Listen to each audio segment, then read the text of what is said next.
Hello, everyone. Welcome back to another episode of Franchise Your Success. My name is Marjorie Roman, and we have our amazing coach and mentor in franchises, Dan Olsen. How are you doing, Dan? Oh, even better and better today. It's just so awesome to be able to share a lot of this great information that I know we're planning on sharing today. That's right. And today's topic is going to be a super cool one because we have so many people looking for opening a new franchise and it's awesome. But the first thing that we need to take care of is the location. So we're going to talk about that today. So first of all, what's the territory and how does it work for franchise owners? That's an extremely important one because a lot of times there's not locations available for you nearby. Now, let's back up there though. Let's start with what types of franchise. There's two major categories that we want to look at. And those major categories is what I call brick and mortar and non-brick and mortar.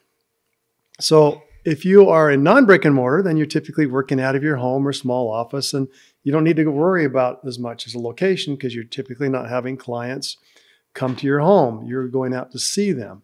An example of that could be even like a painting type franchise. You're going out to do bids on people's homes or businesses. Or it might be a consulting franchise where you're going to that business and you're in a conference room doing some consulting.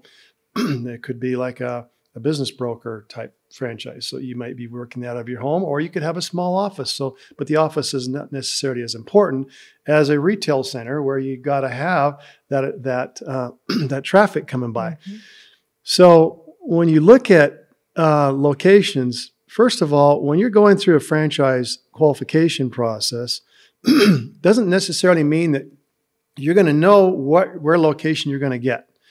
So usually the way it happens is you go into an area. First of all, you want to check and see, how things are looking there for that franchise, but you may not know where you're going to go when you sign that franchise agreement and you pay your fee.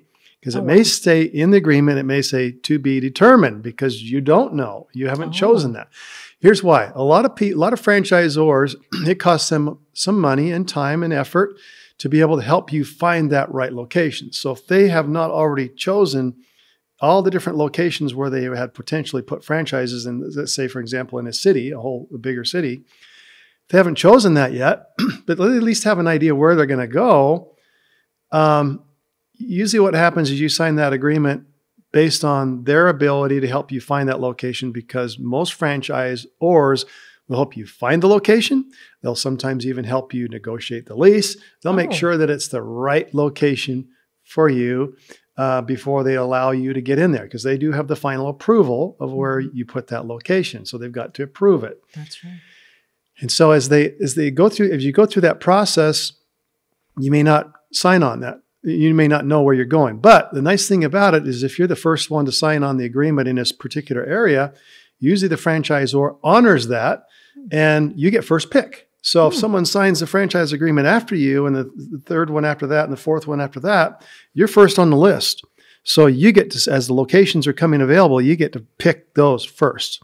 So that's usually kind of the worst case scenario where you're not quite sure where your location is. Now, there are some franchisors who are, especially in the food area, they've already chosen a lot of the areas that they're ready to go into. But even though they've chosen those locations and they'd like to put a franchisee in there, sometimes they don't have a franchisee and they lose that opportunity. So it changes day to day what locations are available. That's why typically they will say, let's get you on board. Then we can focus in on go to work. And then if you're ready and we approve it, you can go ahead and sign the letter of intent and lock it in before someone else gets it. So there's that process sometimes to go through. But there are other times where a franchisor has already chosen the locations and say, hey, here's the perfect location for you.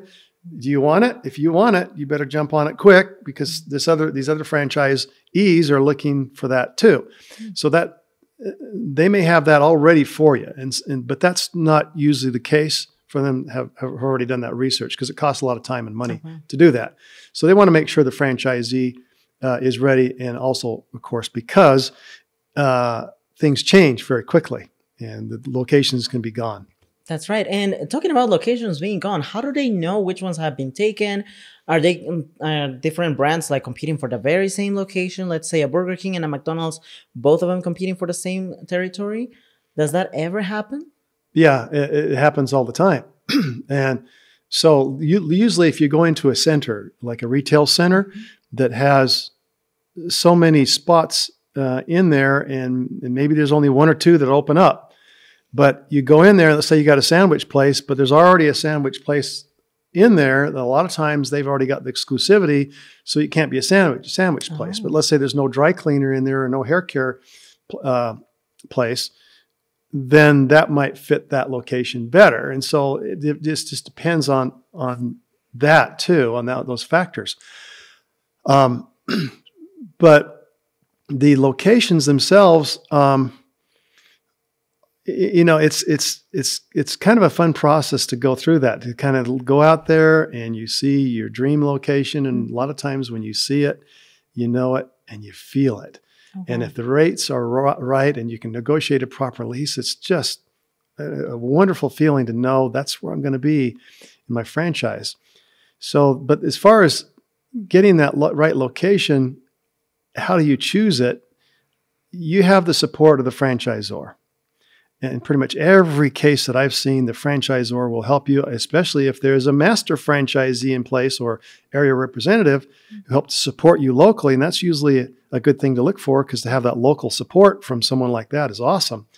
So as you go through and they look at all these different locations, they will put on the map, and you might want to ask to see this map. Show me the map of whatever city you're looking to go in. And they typically will have pinpoint the general areas of where they're going to put them. Mm. And then a lot of times they've already mapped out the competition. Where is the competition going to go? Mm-hmm. And, it's a good thing to be across the street from the competition, sometimes being in the same center as the competition. I never have looked away from that, because if the competition, and then what you do is you actually go in the center and you can actually talk to those owners and say, hey, how you doing? And they say, oh, this is just not a good location. I mean, I'm working on one right now with a food location.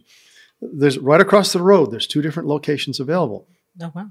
So you go in there and you talk to the owners. Oh, wow, we're doing phenomenally well with this location here, but it's hard to deal with the landlords. They're just crazy and this and that, and they require this and that, so I wouldn't recommend going in here. So that's a really good way to get a handle on a location. Mm. But the one right across the street, it's okay, because maybe a little bit more, the traffic is still there, but it's much easier to deal with that person. So you kind of have to do some of your own homework and actually talking with the people who are around there already experiencing that. Because and some of them may say, oh, we just found out with this anchor store down the road here, grocery store, is leaving, it's shutting down in the next month or two. So what does that, they didn't disclose that. So it's really important to talk and helping to choose that. But really, it comes down to the franchisor and their support. And in most franchise companies have commercial real estate brokers or people in your territory that will help you find. And they'll help map it out. They'll help find the location. They'll even help negotiate the lease, put the LOIs in, do all that work. And they've already looked at the demographics. They've already looked at the traffic patterns, sometimes even the psychographics, and even the infrared signals or infrared where most of the population of the traffic is actually walking in to the centers. They can actually see that now on these patterns. So there's a lot of detailed information that you can get from these professionals. And the good thing about it, if you use a franchisee, you don't have to pay for it. Oh, is it already included? It's all part of the franchise. And if you're working with the right commercial broker, which the franchisor is usually set up for you, the landlord is the one paying the commission to that broker. So, or the developer. So you don't have to worry about that. It's all taken care of whether you come in using the broker or not. But we suggest you do go through the brokers and you go through the professionals, because they're going to help you every step of the way to find that right location. Especially with all the documentation side of things, of getting the lease and getting all the contracts set up. I feel like they would be really, really useful for helping us with all of those documents that we as a franchisee owner, we don't usually handle those deals. So that's really amazing about franchises. Again, the big family that is ready to support you whenever you need them.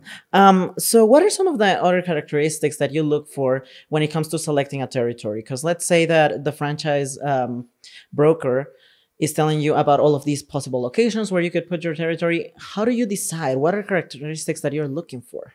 Well, one of the biggest things is you want it close by your home if you can. Hopefully you're living in a nicer neighborhood where the demographics are good. And sometimes you can drive 2 minutes away and be there at your location. That's nice to have that versus having to drive an hour one way to get to your location. Mm-hmm. So you want to look at the proximity around your home and where you're going to be living, whether it's now or in the future. So that's one of the big things for a single unit franchise. Mm-hmm. Although you can have a manager run it for you and not have to step in very, very often. And that's not always the big criteria, especially with a master franchise. I see a lot of people who own a whole state, but they live in a different state, completely different state. So because of technology, they can manage it and they can travel once in a while to get there.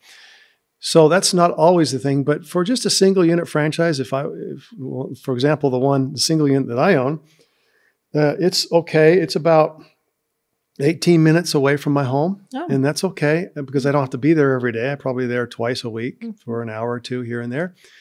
And it's nice to be able to drop in and see it. So that's the proximity is something to consider. The other thing is what I look for is also competition. Oh. And I look at what the competition, so for right now, I'm looking at, and I won't say the name because it'll give it away because I want to be able to maintain that, right? So right. That secrecy, not secrecy, but that edge. Right. So, but I'll look at the competition and see where they're set up that are offering related services. Now, the particular franchises that I work with, we offer more services than what our competitors are offering. Oh, that's really cool. So I can go look at the competitors, see how they're advertising. I can look at their Facebook posts and their ads, and I can look at what's going on around them as far as the ads. Then I can come in and go right across the street from them. I'm not afraid of that. In fact, I like that because especially in a newer industry where people aren't quite sure of what that business does yet, and they have to be educated about the business. For example, just trying to think one of the newer ones that's out there. I'll think of one, but sometimes you have to be educated, and so it helps to have the competitors out there. For example, I'll give you the example. Massage Envy was the first one to do franchised massage clinics, and then everybody else started following suit after that because they saw the potential of it. So it was nice to have someone go right across the street from that. Don't be afraid of that because as Massage Envy grew in popularity, it became hard to get in their location. So you go across the street. You see IKEA, which is it's not a franchise, but you see these big IKEA stores, and then all surrounding them, you'll see all these other furniture stores because they want to be around that because people are going to go in there. Oh, they didn't have what I wanted, so I'm going to go across the street here. So it helps with the marketing. The same strategy was created with the big boys in the burger industry. McDonald's did all kinds of research in there. And I'll tell you in fact, I'll just give you this little secret here on finding a location. And this kind of helps you do some of your research behind the scenes. So there was a consultant quite a number of years ago who would charge big dollars to go in. This is before a lot of technology and you could bring up the studies and things like that.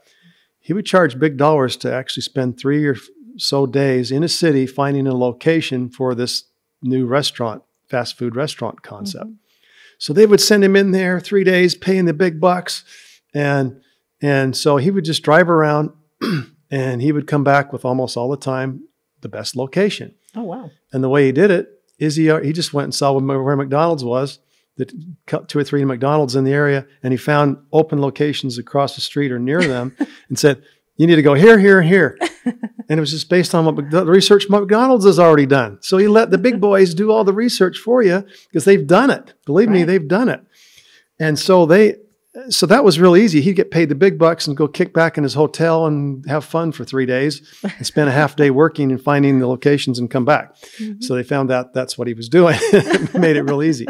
But here's the other strategy is McDonald's and Burger King back in the day, they were battling it out and they'd have their locations sometimes right across the street from each other. And so here comes Dave Thomas along with Wendy's. Mm-hmm. And everybody's thinking, oh, Dave, you're saying you want to go across the street from McDonald's and Burger King and battle with them?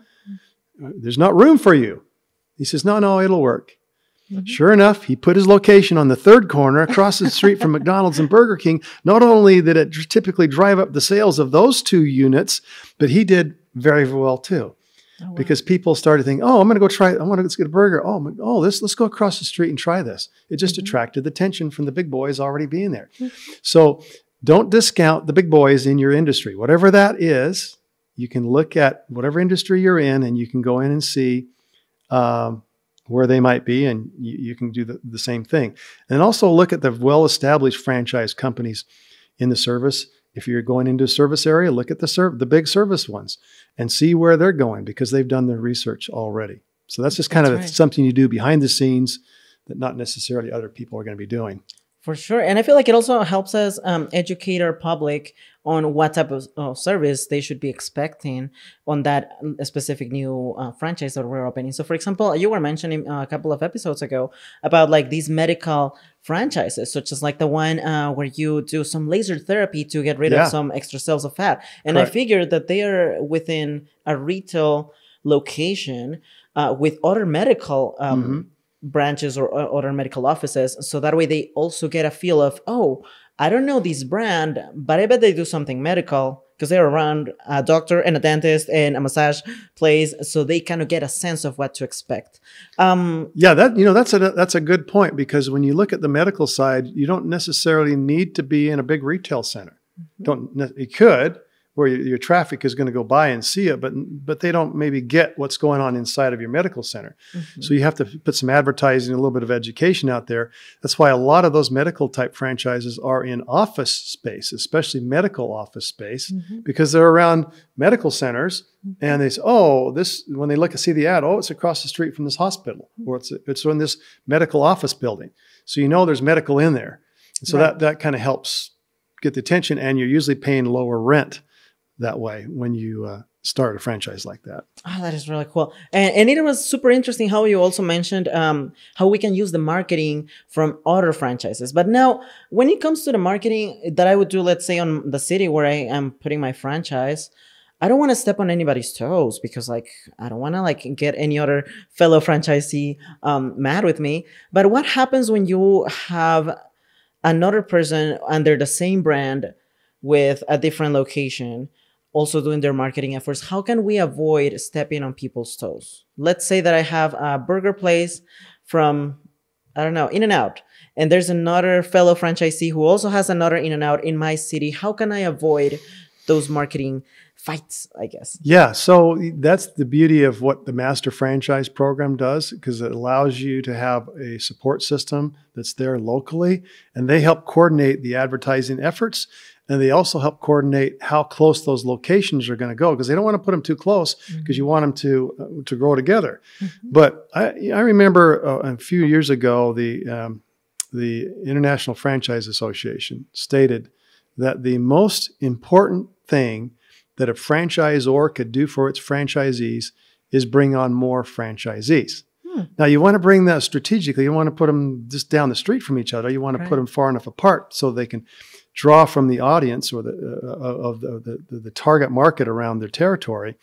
And that was the beauty of some of the things like Massage Envy. They were able to pull from just enough target market to build that business very strong, but yet put locations close by. Because here's what happens. Is usually you have a master franchise together, and then you come in with all the franchisees and you create what's called an advertising co-op. So everybody pitches in, say $100 a week or whatever the number is. So you got all these franchisees pitching in a little extra money so that in 6 weeks down the road, they can go on TV, or they can use some of the bigger media and just dominate. So, because it's like fire. You see, you're sitting around a campfire and you've got all these coals in there, and they're hot coals, and they seem to keep hot for a long time when they're all together. As soon as you pull one of those hot coals away, it's out there in the fresh air, cool evening air, it dies out fairly quickly. But when you're around, they keep each other going. And sometimes you can keep the fire stoked up, throwing a little more wood or fuel on it. Like the advertising, you can throw some fuel on it and it keeps it hot because you're together. When you pull out and you have one little coal there, it's hard to put fuel on top of that. And it put you as soon as sometimes it even dies out. It will die out eventually. But the idea here is you want that synergism. So when Marjorie, if you've got a location down the street from mine a ways down, and you're advertising and I'm advertising, it only lifts everybody. And you create a synergy in that advertising that helps dominate the market much faster. So that's why I like the idea of a master franchise, because usually you can get some open fairly quickly. It's just not one opening up, let's say in the city of Phoenix, and you got to wait another 2 years and you're the only person. But now I can have one in Phoenix, one in Scottsdale, one in Chandler, Arizona, for example. And now we're all advertising and it lifts everybody, and we're far enough away that we're not taking each other's customers, but we're lifting everybody. So the marketing strategy is very, very important to come together on that. And one other thing is the pooling of the marketing dollars. But nowadays with the digital marketing, even direct mail, back in the days, we used to use a lot of direct mail. We could target zip codes. So we weren't overstepping each other's bounds either. So you want to look at how the zip codes work and maybe how the social media works and some of the demographics around your location on how you're going to reach those target markets before you acquire the franchise. That's right. And I feel like nowadays with social media, let's say that I have a burger place, you have a burger place from the same brand. We both get on social media, start posting about this amazing burger and how awesome we are in that. And people are going to see those ads and be like, oh, this one is close to my house. I'm just going to go to that one. And vice versa. This one is closer. Marjorie's is closer to my house. I'm just going to go to the other one. And it just makes so both of the franchisees, they get to grow together by helping each other out. Exactly. That is so amazing. And also, I feel like another recommendation would be to get a mentor, because I feel like a mentor would be really instrumental into showing you what marketing strategies are out there that you can use with your franchise. Yeah, unless you're the actual broker or actually commercial real estate specialist in that area, you're always going to need a mentor to help you find that. And then the cool thing about the franchise, it doesn't cost anything extra. And when you're going through the franchise process to acquire the franchise, that's even more important that you have that mentor to help guide you how that real estate and the marketing is going to work before you get on there. So as you're learning about the franchise process and acquiring a location, whether you're going to do it now or in the future, it's important to have that mentor now.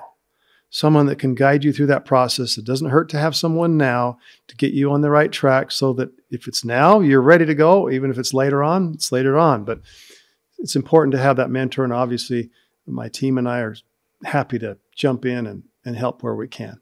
And we are super grateful to have you as our mentor and our coaching franchises, Dan Olsen, right here. And thank you so much to our audience. And if you have any questions, feel free to ask Dan and his team, and they are more than happy to help you out with your franchise investments. So see you on our next episode. Bye-bye.